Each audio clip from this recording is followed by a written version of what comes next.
James Gandolfini, quand il a commencé à incarner Tony Soprano, il n'avait pas encore 40 ans, il l'a fait pendant 7 ans, et la série lui a offert des possibilités que très peu de rôles offrent à un acteur.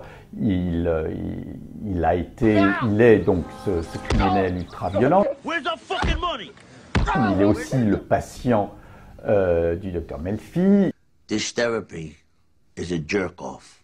Il est aussi le mari de Carmela, le père de ses enfants.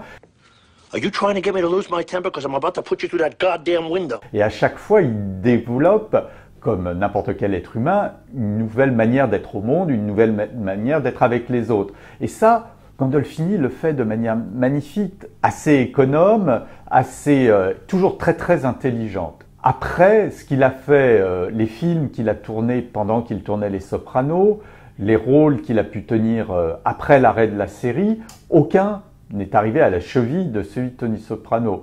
Ce qui ne veut pas dire que la carrière de Gandolfini était finie, ni même qu'il était, qu'il était prisonnier d'un personnage. On l'a vu, c'était un rôle assez bref, mais qui était assez fort. Dans Zero Dark Thirty, il faisait le directeur de la CIA, donc un personnage inspiré de Leon Panetta, le vrai directeur de la CIA, et il était très convaincant, en notable, en homme de pouvoir, et non pas en marginal, puisque restait au final toujours Tony Soprano.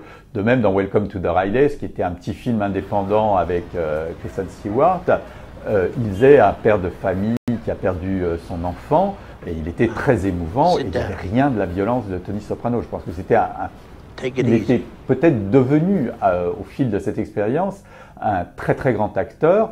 Il n'a pas eu l'occasion de le prouver dans des rôles immenses, mais oui, sa carrière aurait sans doute pu durer beaucoup plus longtemps et rester passionnante.